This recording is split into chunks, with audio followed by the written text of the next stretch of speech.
digital batekin. Aspaldi lantzen nahi ginen gai bat dakarkigu berriro mahai gainera, langileon parte hartzea enpresa estrukturatan, hain zuzen oraingoan administrazio kontseiluaren ideiarekin gatoz berriro, eta berria gure artean ideia honen bultzada. Aurrekotan bezala, batzarra bera euskera hutsen egingo dugu, atzetik laburpen bat erderaz jasoko da, erdal hiztunentzat. Batzar guztian zehar WhatsApp zein emailez edo zein ekarpen edo zalantza argitzen eta jasotzen saiatuko geha, eta batzarraren bukaeran aldala argituko dugu aldeguna, eta ezin dan argitu edo denborarik emateztikuna jaso eta idatziz bideratuko dugu. Ni Aitor naiz, Beasaineko labeko kidea, eta ondoan unai, Irungo labeko kidea eta kartera sozialeko partaidea lan ordezkari moduan. Decía que, bueno, otra vez estamos aquí con un formato de asamblea digital, tratando un tema que desde LAB ya llevamos tiempo trabajando, la participación de los y las trabajadoras en las estructuras de la empresa. Esta vez volvemos a traer encima de la mesa la idea de participar en el Consejo de Administración por mediación de cartera social. La propia asamblea será en euskera, habrá un pequeño resumen en castellano en la pantalla de atrás. Cogeremos por WhatsApp cualquier duda, pregunta que pueda surgir, cualquier aportación, intentaremos responderlas al final de la propia asamblea. Lo que no nos dé tiempo a responder, responderemos por escrito, como veamos posible. Yo soy Aitor, soy delegado de LAP en Beasain, y tenemos también aquí a Unai, delegado de LAP en Irún y miembro de cartera social en representación de LAP.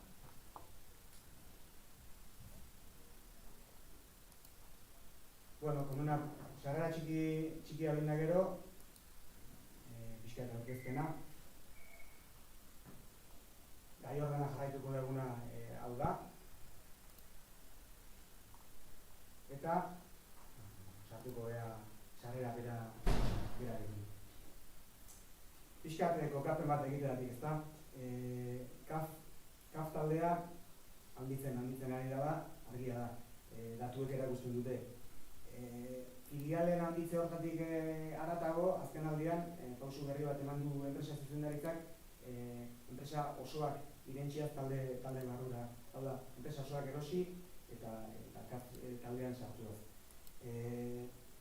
Horrek nabari ekartzen du hasierako enpresan, jatorrizko planten indargaltze bat da, Beasain, Irún, Zaragoza incluso, indargaltze bat datuek erakusten dut, ezta? 13.000 pertsonatik gora osatzen dugu gaur egun KAF taldea, hauetatik 3.175 baino ez daude Beasain da Irungo lantokietan. Pixkat, arduraz jarraitzen dugu nolabaiten hori.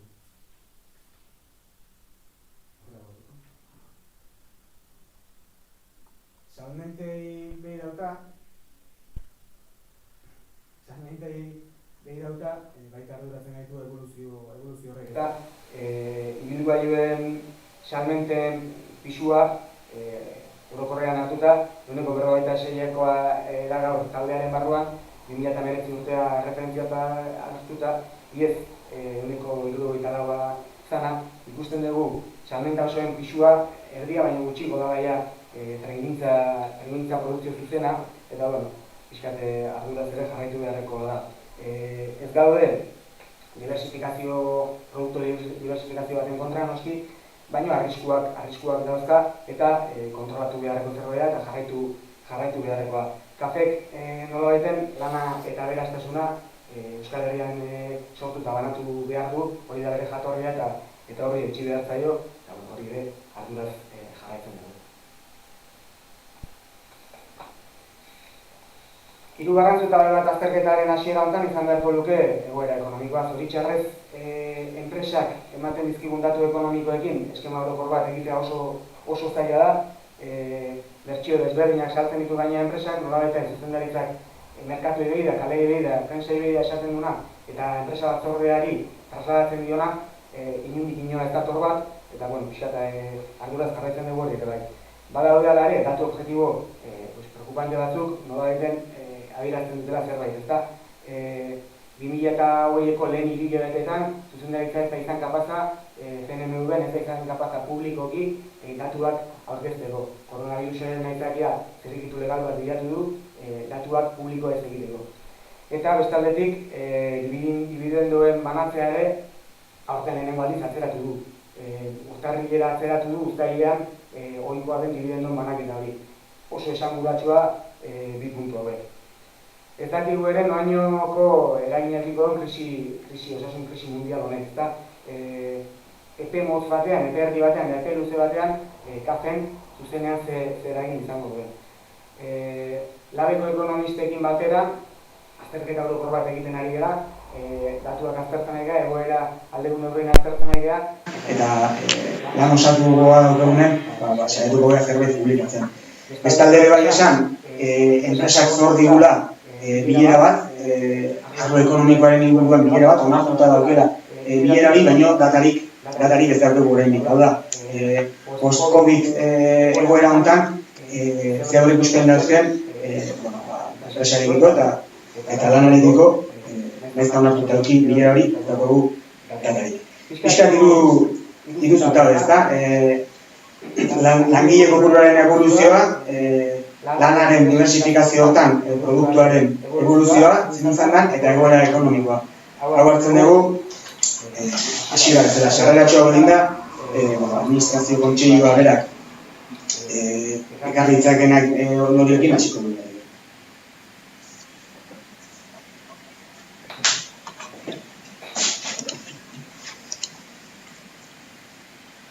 Kaixo, arratsaldeon, denari. Arratsaldeon denari, ostatu naiz. Eta, azaltzen saiatuko naiz pixka bat zergatikan ikusten dugun guk beharrezkoa edo garrantzitsua behintzat administrazio kontseiluan parte hartzera. Bai, hau, ikusten da, CAF azken finean, denok lan egiten dugun enpresa hau, jabe batzuna da, eta jabe horiek, horra saltzen dian hoiena da, ez azken finean, eguneko 44 akziodun txikiak dira, eguneko 25 kartera sozial da, kartera sozial bat dugu denok, langile usatzen dugun elkarte bat dela, eguneko 14 kutxabankek, eta gero, beste akziodun txikiago edo batzu, Mayoraren eguneko 5, beste Daniel Berrago, delako honek ere uneko beste 5 erosu du aurten, pasaren urtean, eta beste akziodun txiki batzuk. Beraz, hau da, CAF-en jabegoa esan dezagun, norenaren CAF akziodun hauena da. Eta akziodun hauek urtean behin elkartzen dira, batzar orokorrean, batzar orokor hori datorren larun batean egingo da, kasu honetan, eta batzar orokor horrek, normala den bezala, ez du urteko martxa edo, enpresaren martxa edo jarraitzen. Orduan, urteko martxa edo jarraitzeko, bago izendatua, junta horrek, izendatzen du administrazio kontseilua. Hor administrazio kontseilu hori gaur egun 10 pertsonez osatua dago, hor azaltzen dira, eta kontseilariak dira denak, baino batzuk ardurak edo diferenteak dira, izaerak kontseilarianak ere diferenteak dira. Ez gara hasiko esaten, hor dira, nortxoe daude zerrenda guztia, denon hautan edo badakigu, Teresa Izkorreta, Marta Bastarrika, Ponat, eta bestean hainbat ez. Hor pixkat, saiatu maiz azaltzen, zergatikan batzuk azaltzen diren hor, konsejero ejecutibo bezala agertzen dira, eta beste batzuk, independiente eta beste batzuk dominical. Hor ere, beraien arteko berezitasun bat ere bada ez.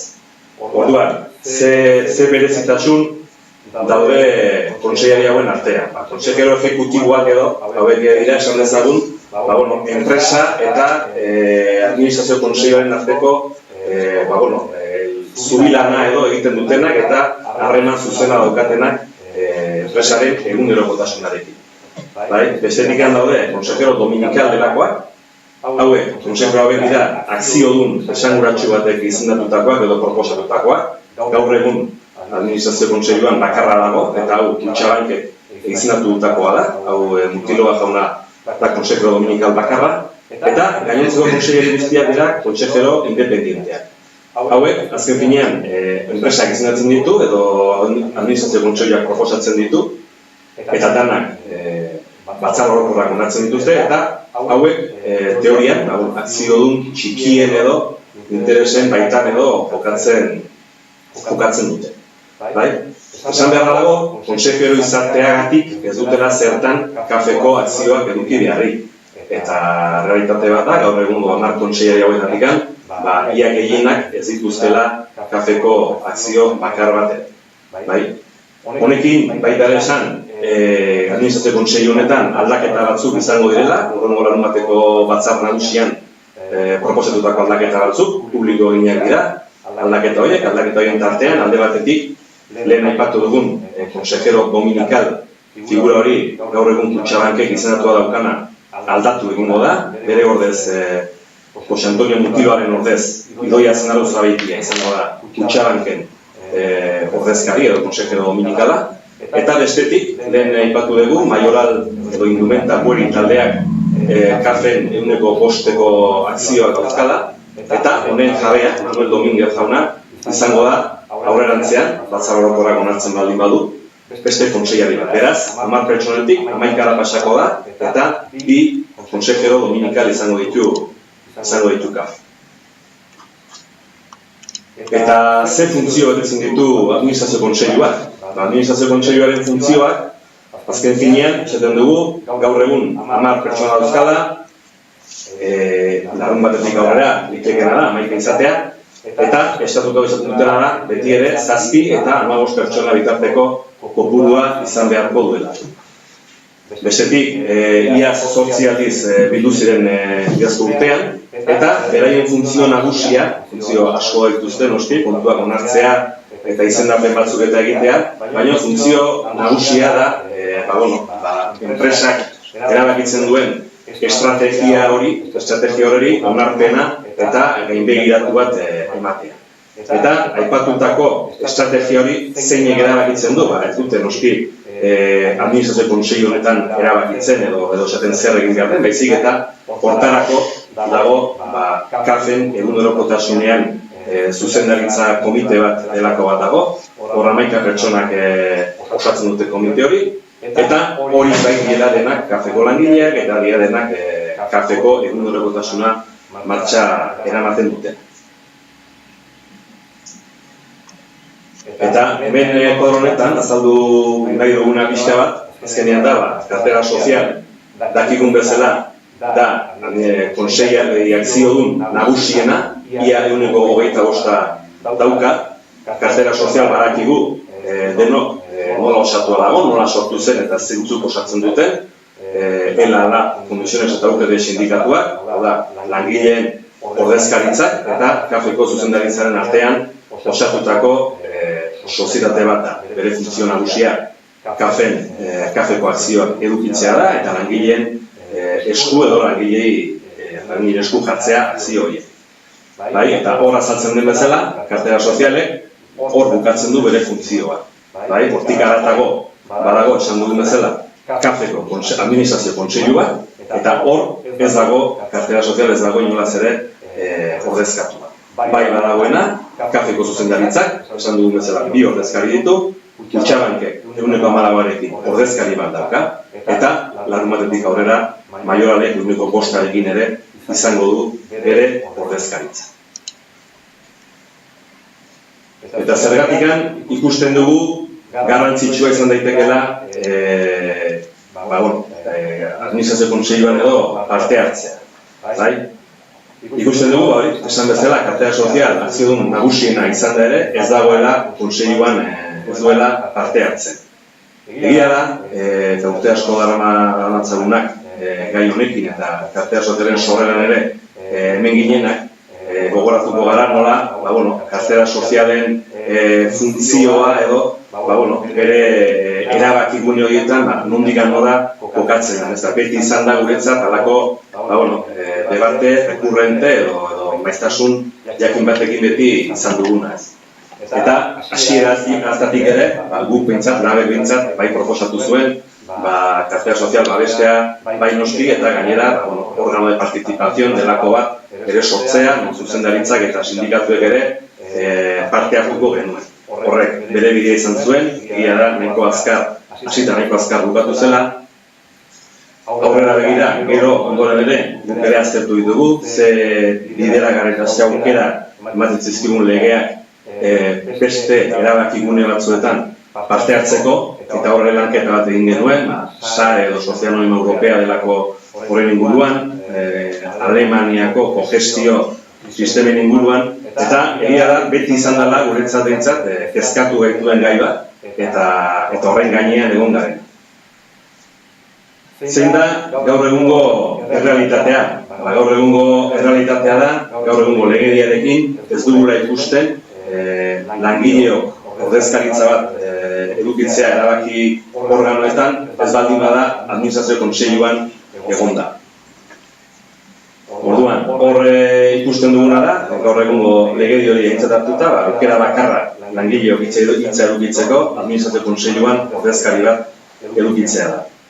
Horrek, zer aukera emango liguke aukera izango litzake, hasteko eta behin, lehen Aitorrek aipatu duen bezala, gure zalantzak ditugu, ematen dizkiguten datu ekonomikoak edo enpresaren egoera orokorraren berri, mezu kontrajarriak jasotzen ditugunez, hor egonda izango genuke, mezu horren behintzat ziurtasun hori, edo emango liguke beharne hori esaten digutena, egia edo zer moduko egia den, azken finean, egia asko izan daitezke, baina jakin eduguna da, benetako egoera zein den, Baita ere, beste aukera bat emango ligukena, izango litzake, esan bezala, gainontzeko konseillariekin halako harreman batzuk ere sortzea, eta gainontzeko konseilariek ere gure berri edukitzea, eta gure asmo edo gure proiektuen berri ere izatea. Eta, neurri txikiago batean, baino, baita ere noski, emango liguke aukera, hartzen dien erabakiak ere, neurri batean,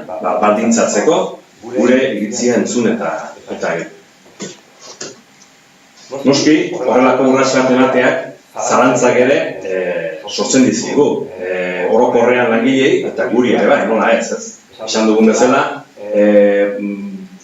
ematera guazen urratx hori, azken finean, 11-12 pertsonako talde batean ordezkaritza txiki bat edukitzeak, noski, ez badakigu, ez gara ezinbestekoak izango erabakietan, badakigu, ez gara determinanteak izango eta baldintzatuko ditugula erabaki guztiak, eta horrengatikan ikusten duguna da baita ere, erabaki jakin batzuetan ikusten baldin badugu, gure aurkakoak, langileriaren aurkakoak, edo gure kontrako erabaki horiekin, ez dugula zertan bat egin beharrik. Gure ordezkariak esan dezake pentsatzen duguna, langileon iritzia, eta bozka egiterako gabe, kontra bozka ezake, jakinda aurrera aterako da. Ez dugu zertan kontseiluak bere osotasunean esaten duenarekin bat egin beharrik.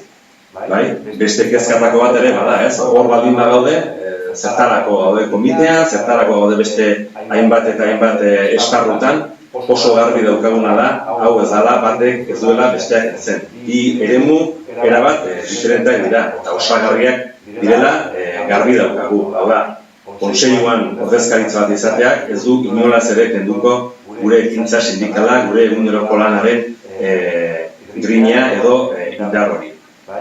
Eta beste alde batetik ere, eta hori ere kezkatzen gaituen gai bat da, eta da konfidentzialtasunarena, ez da.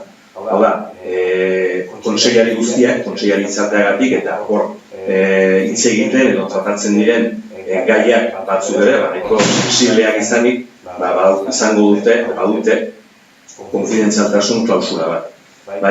Horren inguruan baita ere, egia da hori horrela dokatela, baina komitekideok ere badaukagu konfidentzialtasun klausula hori, badakigu guk ere, eta egon gara zuzendaritzarekin bileretan, eta konfidentzialtasun hori aipamen egin eta hori ere kudeatzen jakin izan dugu, beraz, pentsatzen dugu, errez salbatu dezakegun traba edo oztopo bat izan ditekela. Beraz, zalantzak edukitzea gauzik anormala izan da egoera honetan, arrebesa edo era bat anormala izango ditzakena da, inongo zalantzik ez izatera eman behar dugun urrats honekin, bino pentsatzen dugu aurrera egiteko moduko zalantzak dira. Eta aurrera begira zer, bai? Aurrera begira ikusten duguna, bai edo bai, noski, horrelako urrats bat emateko zuzendaritzarekin hitz egin beharra daukagu, noski, hitz egin beharra daukagu, beste sindikatuekin. Ez dakigu, zuzendaritzak ze jarrera hartuko duen, bai, pentsa dezakegu, ez zaiola gustatuko, orain arte oso lasai egon da. Erabakigun egiten ez diogulako, inolako oztopo edo trabarik egin. Eta, bai, nahi duguna bilatu, beste sindikatuekin, balako koesio bat, edo erabaki horretan bintzat, denok elkarrekin joatea. Pentsatzen dugu, elkarrekin joaten baldin bagara, zuzendaritzak ere ez duela hain erraixa izango, kartera sozial bezalako gune batean, eta 25 daukan akziodun bati, ukatzea, administrazio kontseiluan parte hartze hori. Orduan, urrengo urratxetaz hitz egiten, egingo duguna da, urrengo hilabete erdi barru, kartera sozialeko batzarra edo bilera burutuko da. Bilera horretan planteatuko diegu gainontzeko agente guztiei bideo horri zehatz bat, helburu hau bilatzeko. Helburua azken finean da, esan dugu garbi, guze pentsatzen dugu, guk administrazio kontseiluan presentzia bat eduki nahi dugu. Horretarako planteatuko duguna da, debate bat irekitzera, kartera sozialen barruan, azken finean, kartera sozialen ordezkari izango litzakelako kontseiluan egongo litzakena, kartera sozialen alderdi sozialaren ordezkaria, azken finean ikusi dugu zuzendaritzak badaukala ordezkaritza administrazio kontseiluan, eta gure eskaere izango litzake, alderdi sozialak ere edukitzera ordezkaritza. Noski, badaude, hemen ez da nahikoa hori erabakitzearekin, hori baiezkoa lortuko bagenu ere, beste atal batzuk egon hori hartake, pentsatzea zein edo zeintzuk izango litzateken ordezkari horiek, nola ze ordainketa edo zenbat oratuko luke, oratu beharko balu pertsona horiek, nola informatuko gaituzten sindikatuak edo langileak, eta hainbat detaile edo gauz garrantzitsu hori aurrera eraman ahal izateko. Badakigu, urratsak ez direla errasak izango, baina ez baldin bage abiatzen ez dugu inoiz lortuko. Gu konbentzituta gaude, pentsatzen dugu pena merezi duela lanketa horretan hastea, eta lan hori hastera goaz, gu hasiak gara aspaldian, eta nahi duguna konpartitu, langile guztien artean debate bat ireki, eta aia denon artean lortzen dugun ordezkaritza hori gauzatzen. Eta hauxe da, printzipioz, genunkana pixkat azaltzeko zuei, honen ondoren, segun hau, zalantzak sortuko diela, zalantzik ganez izatera gauza raro izango litzake gara honetan, eta besterik gabe, zuen galderari erantzun baldin baliteke, eta ezin baldin bada, beste formula bat bilatuko du, ateatzen den zalantzoik argitzeko.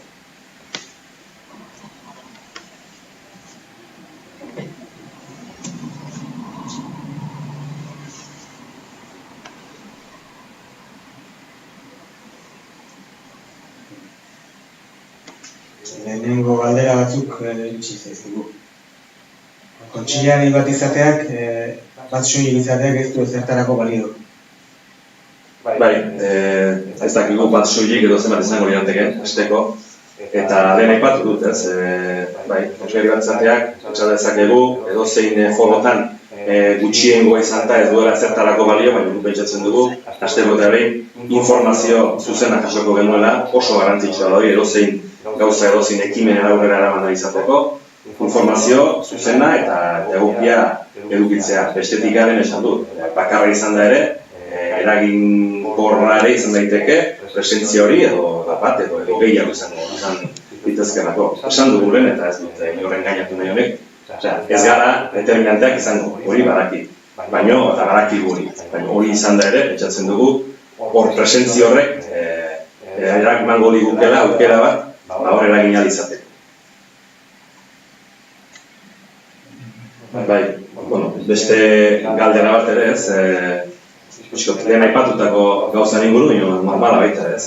Lan sindikala, eta hori kezka izateraren normala da, lan sindikala ez duen baldintzatuko ez. Lehen esan duen bezala, foro osagarri dira, ez, lan sindikalak, enpresa batzordeak, enpresako egunerokotasuneko arazoak hor seituko dute, guk kontseilu bat izatekin ez dugu konponduko dugun arazo guztik eta katazka guztik, hori oso garbi daukagu.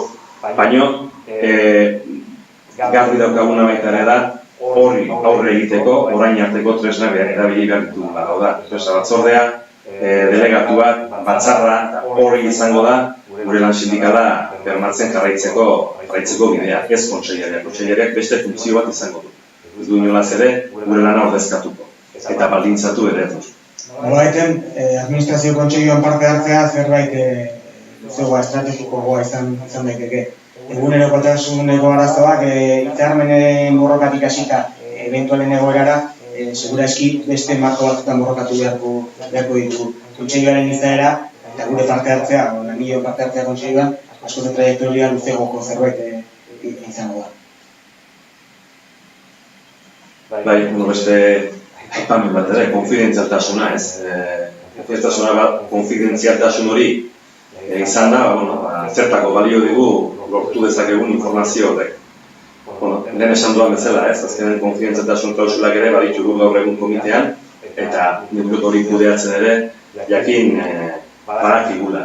Orduan, izango litzake, beste hori ere, neurri hartzera, eta ikustera pixka bat, nola kudeatu ahalko genuken, hor lortuko genuken, izango eskuratuko genuken informazio hori. Hori, ez dut ikusten izan daitekenik, oztopo nagusi bat, inolaz ere.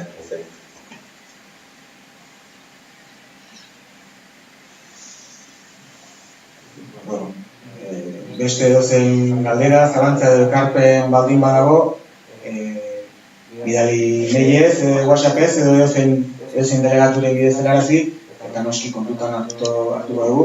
Ez dira, alperrik gehiago zauko, zabaldu nahi genuen mezua, zabaldu dugu, zalantza batzuk jaso ditugu, eta gure pausuak ematen jarraituko dugu, gure asmo hori da entzat, eta jarraituko dugu informatzen egin alden guztiaz. Decía que hemos recibido unas preguntas, hemos intentado contestarlas. Cualquier otra aportación, duda, sugerencia que pueda haber, se puede encauzar por WhatsApp, por email o por cualquiera de nuestros delegados y delegadas. Intentaremos tener en cuenta todo lo que se pueda aportar. Estamos convencidos de que vamos a dar nuevos pasos en esto y en ello estamos. Seguiremos informando, especialmente a la afiliación y, besterik gabe. Un poco, ya que ha habido preguntas que no estaban en la presentación, no las hemos traducido, pero es que prácticamente sí que estaban en la presentación. Se referían a que no valía para nada tener un consejero, yo creo que ya está respondido, que nos pueda condicionar nuestra acción sindical. También hemos dicho que desde luego que para nada va a condicionar la acción sindical y adelante ni el comité ni ningún sindicato. El hecho de estar en el Consejo de Administración no va a condicionar para nada el trabajo en el comité. Y hablábamos del tema de la confidencialidad, de la cláusula de confidencialidad, que ya tenemos actualmente también los miembros del comité. Tenemos las cláusulas de confidencialidad y yo creo que saber gestionar eso no debería de ser ningún problema. Eta oraino, beste dozein zalantza baldin badago, saiatuko gara erantzuten beste bide batzuetaz. Eskerrik asko.